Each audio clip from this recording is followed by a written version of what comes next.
You're listening to Lies and Half-Truths, tales written and performed by A.P. Weber.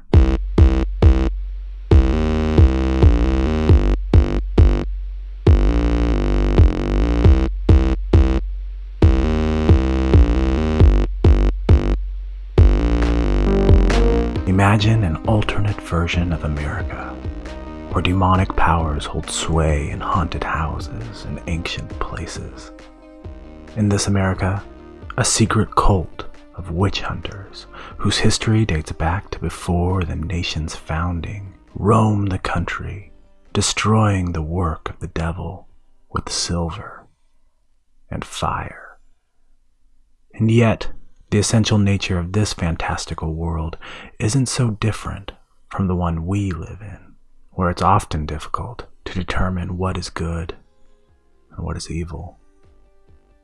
On this episode of Lies and Half-Truths, the first in a 4-part series, The Witch of Hamilcar, Texas.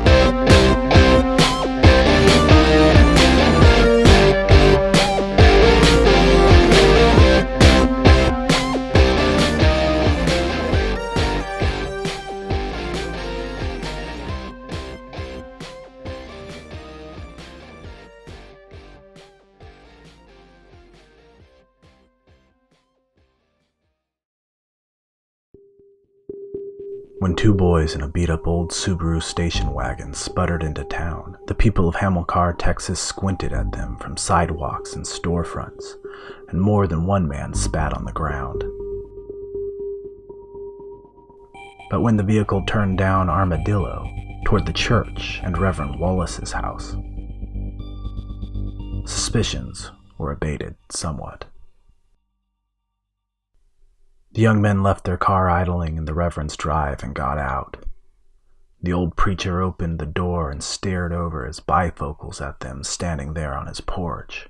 Their clothes were wrinkled and smeared here and there with black grease. One stood almost a head taller than the other, but they were otherwise so similar in aspect there was no mistake that they were brothers. The old man made no expression and spoke in a low voice. "Your daddy sent you?" The taller of the 2 boys shook his head. The preacher studied them and gave several pensive nods before opening the screen. "You boys look like you've been through a thing or two." He gestured at the idling car. "Why don't you turn that beast off and come inside?" "I'm not sure I'll be able to get it started again," said the older boy. "Well, you're welcome to stay a while. Park her over by the garage and we'll take a look under the hood tonight when it cools off some." He offered his hand to the older boy. "You're Ben, if memory serves." Ben held up his oil-stained hands. "I'm not trying to be rude. I just don't want to get engine oil on you." "Oh," said Reverend Wallace, "I think you'll find I ain't afraid to get my hands dirty."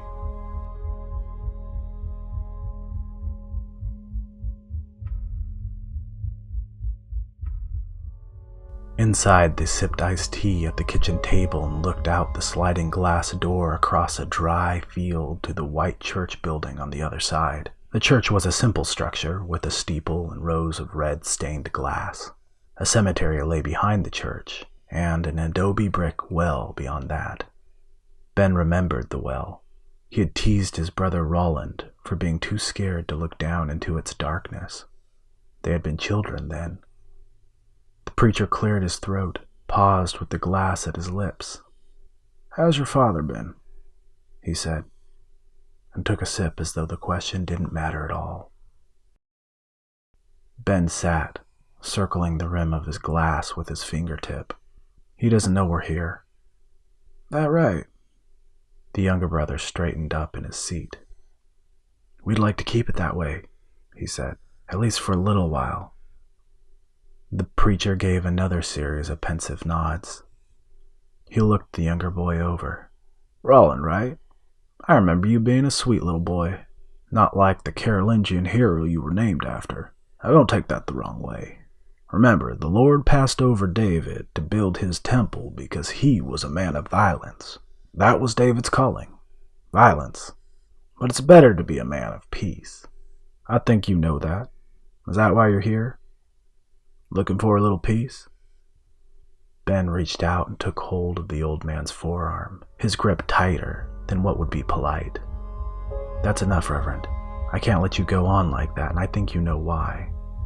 The preacher's eyes flamed with the indignation of an old man, but the passion of a young one.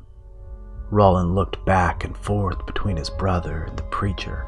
"We mean you no disrespect," he said. The old man's muscles tightened beneath Ben's hand. "Boy," he began to say, his voice like rusted iron. A girl appeared from the den with damp hair and smelling of lavender. "You know they're right, Daddy," she said. She was a slight creature, but of an age with the boys. Pretty. The tension in the preacher's arm gave way at the sight of her. "You boys remember my daughter Sarah, don't you?" "Of course they do," Sarah said, her smile radiant and disarming and traced with mischief. "As I recall, Roland and I used to play together out there in the yard. And you, Benjamin, were a bit of a bully." She gave him a good-natured glare. Ben grinned back at her and took her hand in greeting. "Well, that certainly sounds like me." In turn, Roland took her hand. "I remember you. Are you all staying the night?" Sarah asked. The preacher stood. "I'm not sure that would be a good idea anymore." "Nonsense, Daddy. You know they meant no harm." "She's right, sir," said Ben. "Roland and I have a great deal of respect for you. We would not have come here otherwise. We had no intention of imposing on you like this, but you may be the only person who understands the situation we're in." The old man scowled. "I see," he said. "Then we'll talk more on that later. Sarah, please help the boys settle in." He left the three youths standing in the kitchen. Sarah smiled her mischievous smile. "Well, I guess I'll show you boys around," she said. "Come on."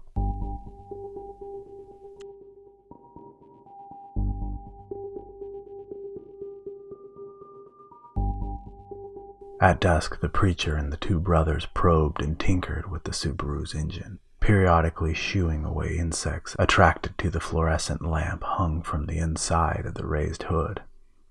An AM radio hummed a gospel program. They listened to the grainy harmonies while sipping iced tea and hypothesizing about the nature of the vehicle's ailment. Reverend Wallace wiped his hands on a rag in resignation. "There's an honest man in my congregation. He'll know how to fix her." He closed the hood and leaned against it. Ben grimaced and scratched his head. "We don't have a lot of money, Reverend." "No, I don't suppose you do." The preacher gestured at the two boys with his glass. "I have a little problem of my own. Tell me, which one of you was expected to inherit the family business, so to speak?" Roland looked at Ben.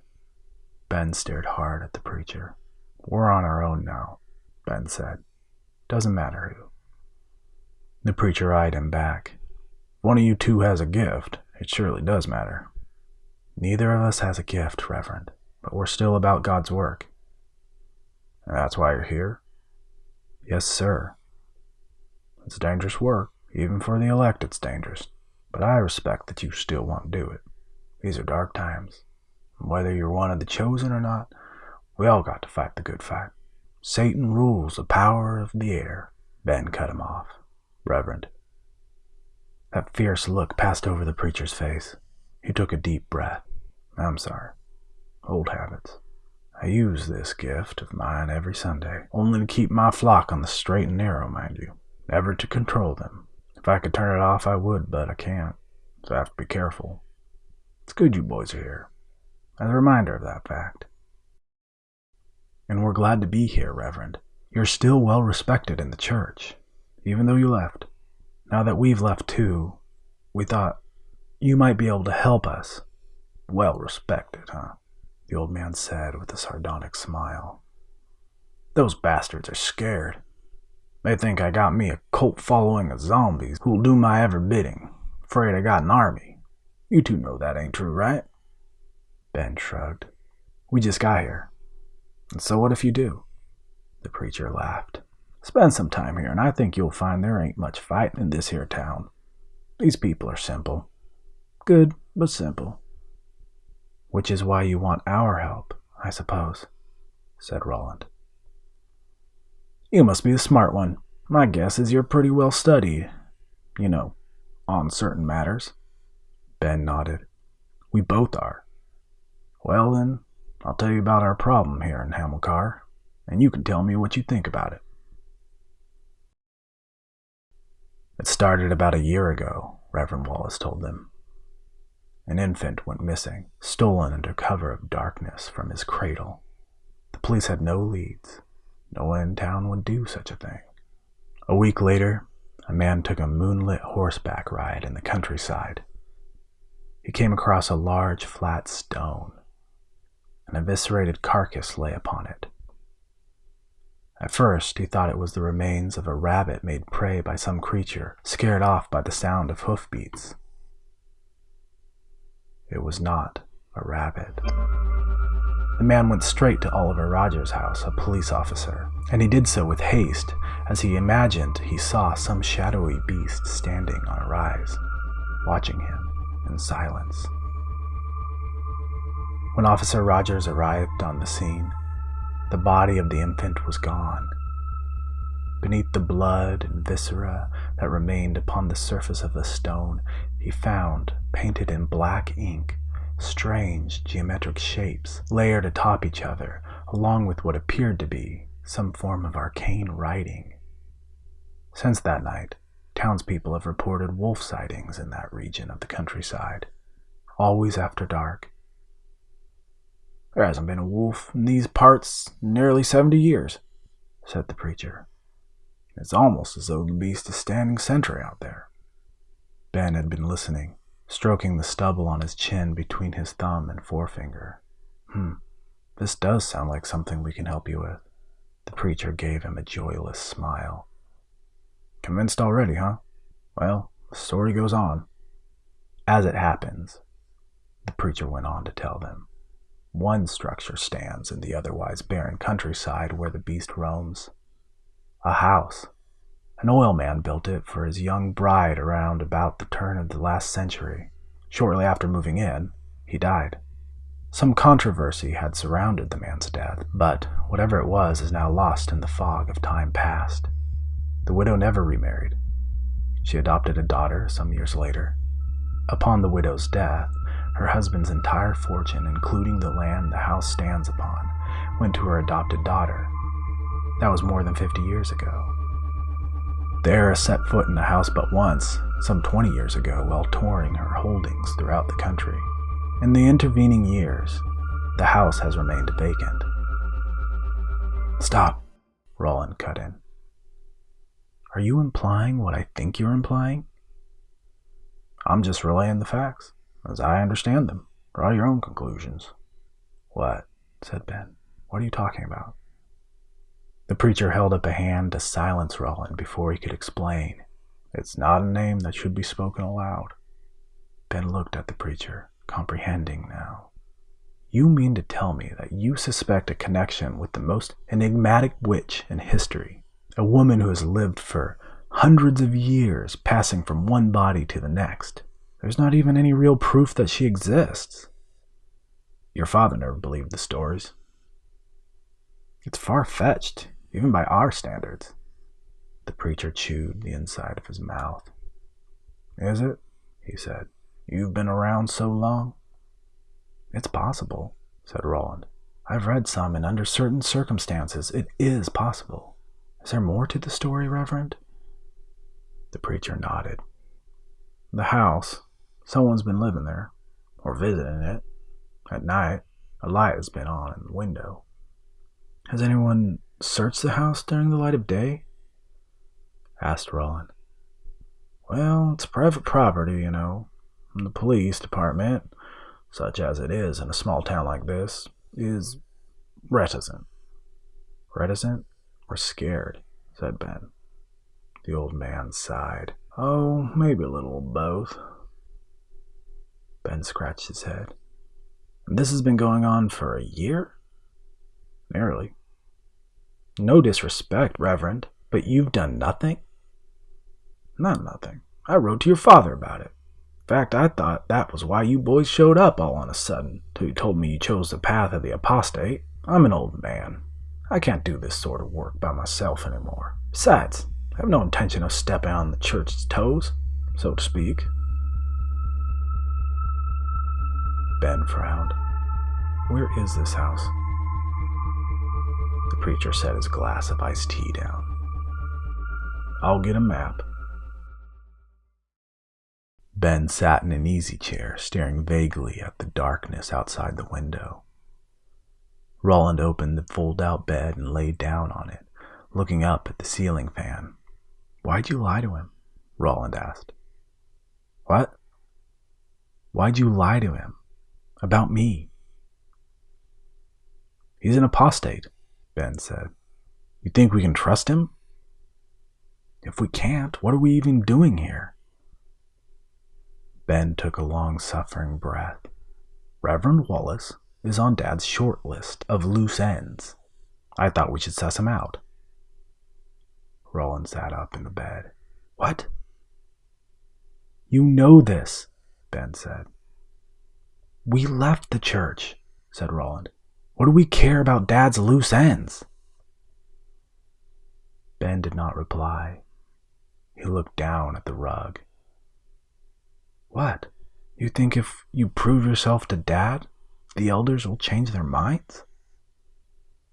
Again, Ben said nothing. I have the gift, Ben. I didn't want it, and I would give it to you if I could, but I can't. I have it. And as long as I have it, they're going to pick me to be Dad's apprentice. What gift? Ben hissed. Your stupid dreams? What good are they when you're so goddamn scared of them you can't even go to sleep without taking that goddamn elixir? You don't know what it's like, Ben. I never get any rest. Ben bent his head and rubbed his temples. Fine, I don't get it. But you have been given a gift whether you like it or not, and you have a responsibility to use it. Now, I know you don't trust the church. That's fine. But that means we're on our own. Don't put this on me, Roland said. All you've ever wanted was to be a hunter. Ben interrupted him. And you're too chicken shit to be one without me, so this is what we have to do. What do we have to do? Roland persisted. The church's dirty work? We're hunters, you idiot, Ben shot back. We hunt witches. It's in our blood. We've been told secrets that only a very few have ever heard. We have a responsibility to fight the evil in this world. Roland took a breath.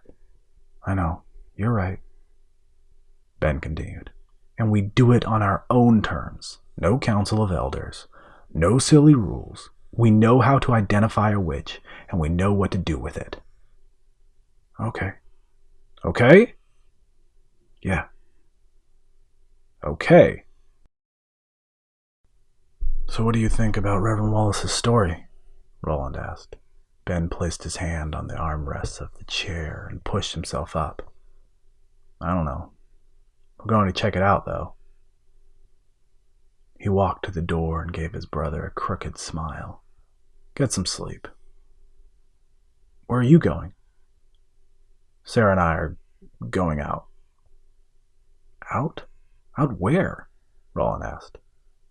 Ben shrugged. I don't know. Out. You're just going to leave me here? Look, there's just one of her and two of us, and I made the first move, so I think you should just bow out gracefully. Don't you think we have more pressing concerns right now? Roland said. No. Tomorrow we have pressing concerns. Tonight, I have a date. Are you serious? Ben grinned and shrugged. Get some sleep, he said, then left. There was a laugh in his voice. Roland threw himself back on the mattress. He felt the bed frames bar against his spine. He sighed and sat up again. His duffel bag lay open on the floor. He squinted at it for a second, then reached inside and rummaged around. Where is it? His fingertips probed for the familiar feel of glass, a brown medicine flask with the words Oblivion scrawled in grease pencil on the side. Gone. "Damn it, Ben," he said aloud. "Get some sleep. You can be a real bastard sometimes." He closed his eyes. What's the worst that can happen? He thought. He didn't see his brother again that night. Eventually, he fell asleep. Roland dreamed of darkness, a thick, inky, pregnant black. It filled his throat and ears with silence, and it ached with hunger. The well, he thought. I'm in the well. He jolted awake and found himself lying fetal style, muscles tight, spine tingling. He tried to relax.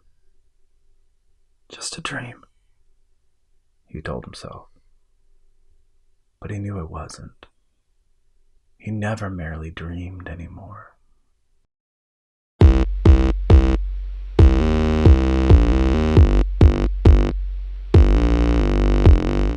Thank you for listening to part 1 of The Witch of Hamilcar, Texas on the Lies and Half-Truths podcast. This story was written and performed by A.P. Weber. Mackenzie Stubbert provided the music, and Meg Weber produced the show. You can read this story at apweber.com. To give your feedback, send your emails to truthsandhalftruths@gmail.com.